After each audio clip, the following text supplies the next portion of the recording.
V dnešním videu se podíváme na vzestup odhalení vzhledu Chrysalis a do rozboru nejdůležitějších událostí z 13. epizody 6. řady seriálu Kouzelná beruška a Černý kocour s názvem Jaksi Gozen. Tak líčky, epizoda už má premiéru a nevím, co si o ní myslíte vy, ale tahle epizoda je zatím nejlepším příběhovým zážitkem ze všech 12 epizod, které už v 6.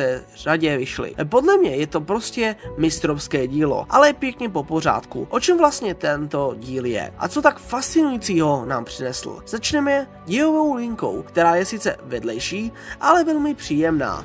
Teplá a krásně rozvíjí vztah mezi Adrianem a Marinette. Ukazuje ho nám prakticky po celý díl. Mezi hlavními událostmi příběhu na začátku vidíme Marinette, která připravuje pro Adriana speciální překvapení. Je to celé v jiném stylu, plné srdce, kreativity a romantiky. Peče tak sušenky a do každé z nich ukryje tmavé tajemství, lísteček s kresbou ptačí budky a srdíčkama, pytlíček se semínky a píšťalku. Je to taková malá symbolická logická hra pro Adriana, něco, co má probudit jeho zvědavost, ale zároveň mu dát najevo, že je pro ní někým výjimečným. Do celé této hry se dokonce zapojuje i gorila. To je moc hezký detail, protože ukazuje, že Adrian má kolem sebe lidi, kteří ho mají opravdu rádi, a nejenom hlídače. A taky tady je vidět gorilu v jiné roli, než dřív, je příjemné zpestření.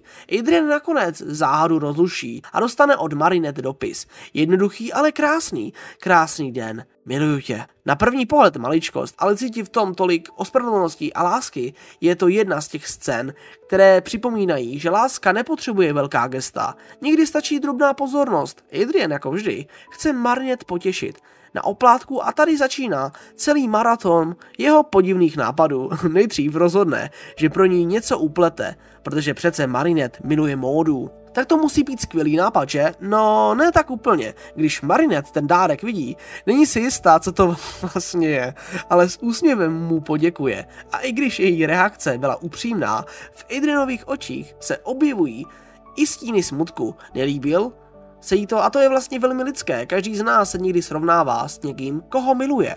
A má pocit, že není dost dobrý, ale právě v tom je porozumění.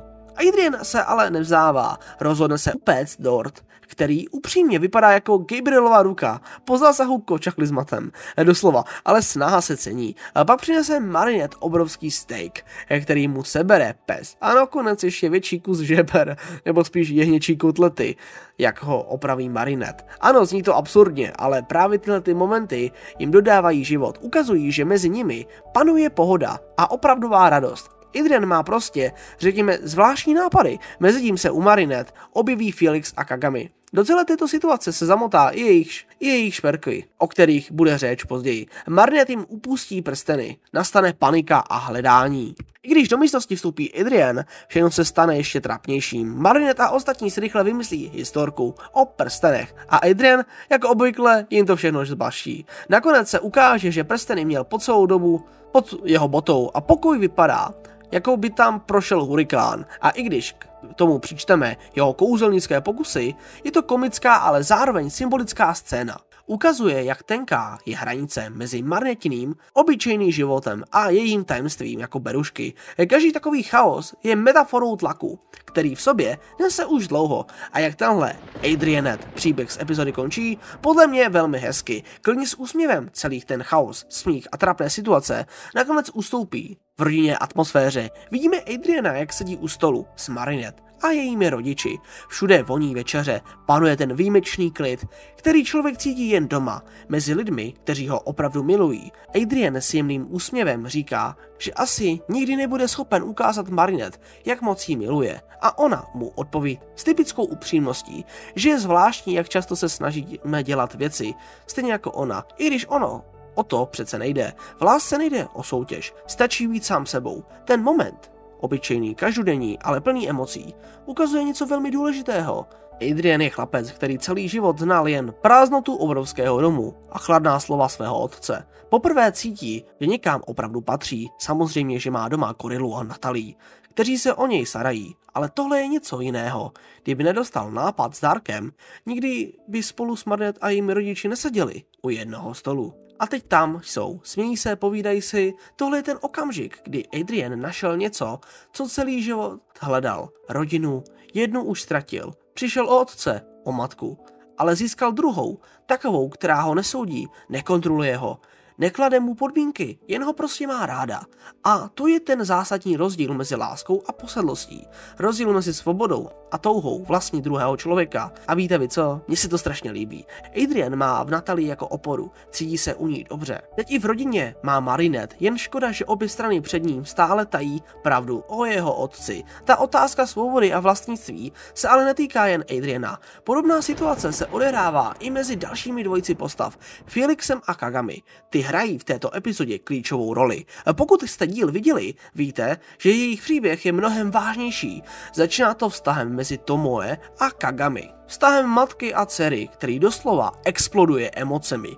Není to jen obyčejný konflikt, je to drama dvou žen, které už dlouho žijí ve dvou zcela odlišných světech. Tomoe je typ kontrolující matky, žena, která celý život obětovala své ambice a teď chce, aby dcera byla jejím dokonalým odrazem. A Kagami se konečně nebo spíš znovu vzbouří. Říká, že už nechce ztrácet čas činnostmi, které jí nic neříkají. Chce žít po svém a chce být s Felixem, který jí dává smysl života. Tomoe se rozčilí a ptá se, jak může být s někým, kdo dokáže lusknutím prstů způsobit, že zmizí. Odkaz na 9. epizodu 3. řady.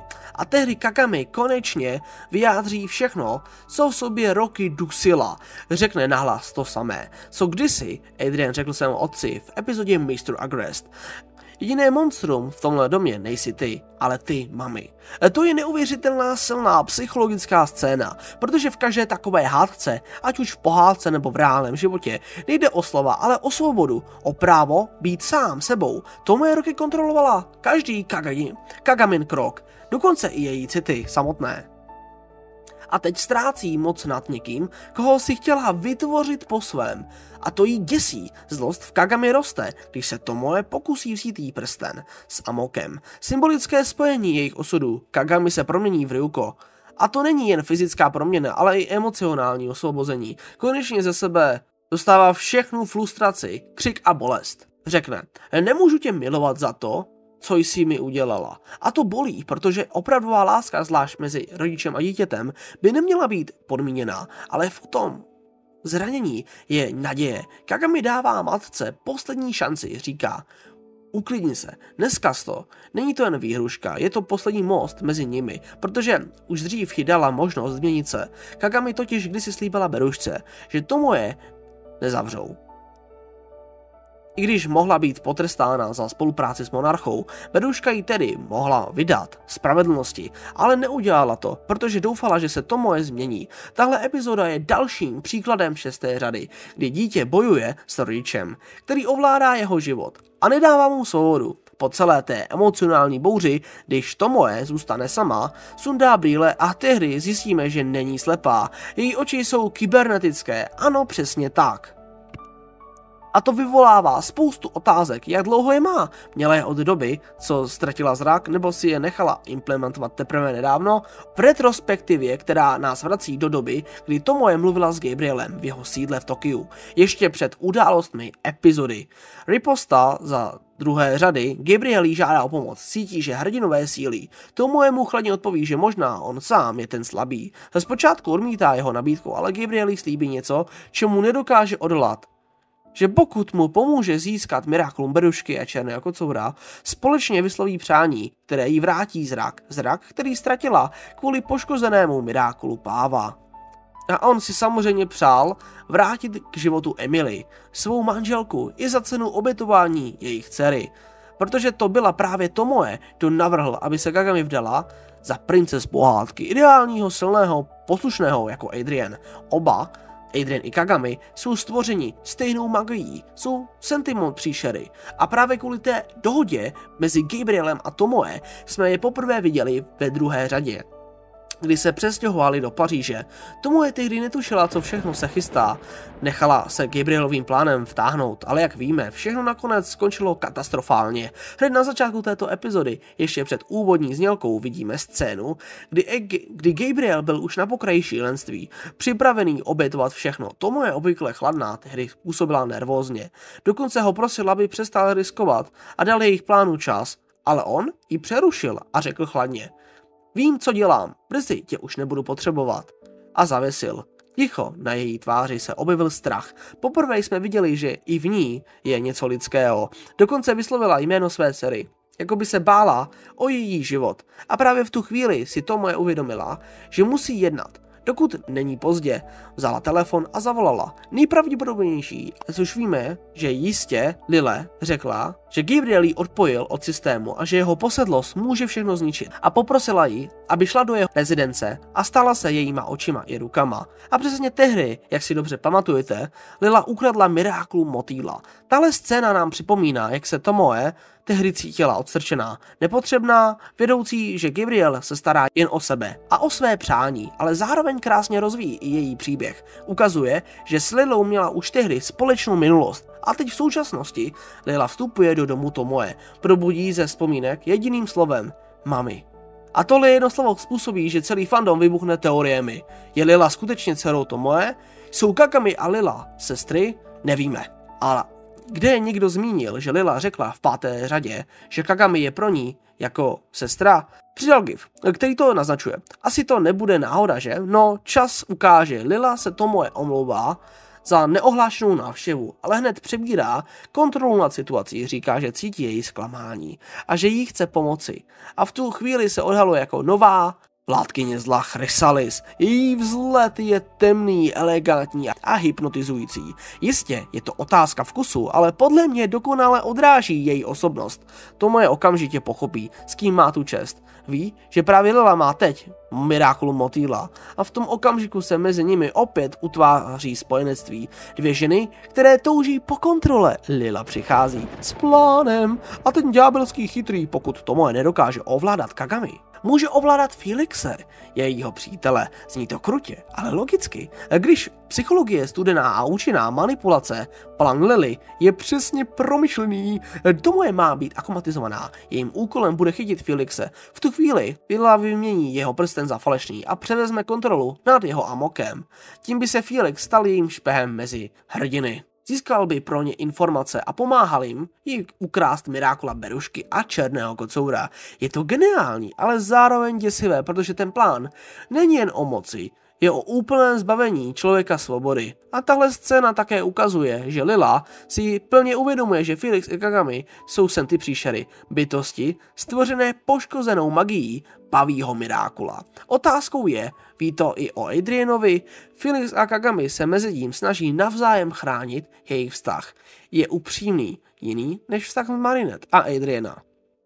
Bez tajemství, bez masek. Přicházejí za Marinette s prosbou, aby ukryla jejich šperky, ve kterých jsou jejich amokové, tedy jejich životy. Tady dostáváme krátké shrnutí z konce 5. řady o tom, jak Felix a Kagami vznikly. Pokud někdo ještě pochybuje, tady je potvrzení k jejich stvoření.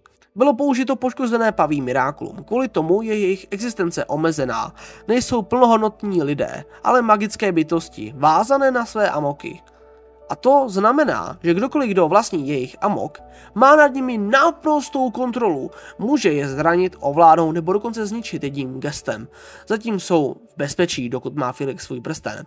Nikdo jiný nemůže jejich život ohrozit, ale problém je, že amokové jsou stále uloženy v jejich špercích a jsou tedy zranitelní. Stačí, aby byly poškozené a mohlo by to znamenat jejich konec. Právě proto přišli za Marinette. Chtějí, aby jejich amokové schovala na bezpečné místo a vymysleli jednoduché řešení. Její kouzelné jojo. Kdyby Marinette ukryla jejich amoky právě tam, chránila by je. Magická síla Miraculum Berušky. Na první pohled dokonalý plán, skoro všichni s ním souhlasí. Kromě Marinette stále v sobě má trauma ze 4. řady, kdy právě v tím joju byly všechny Miracula a Gabriel se k ním dostal a převzal jejich moc. A i když to tehdy byla Felixova vina, Marinette se bojí, že by se to mohlo opakovat, ale i přes strach nakonec souhlasí. Protože je beruška, bere na sebe odpovědnost, i když jí to stojí úklid a jistotu. Je to krásný psychologický moment, ukazuje, že důvěra je aktem odvahy. Felix a Kagami jí doslova svěřují svůj život a ona ho přijímá. Ale klid netrvá dlouho, objevuje se Tomoe jako nový padouch a začíná bitva o svobodu. Felix je zajat a Kagami se musí postavit vlastní matce. Dochází k epické transformaci Ryuko, na kterou fanoušci čekali od třetí řady.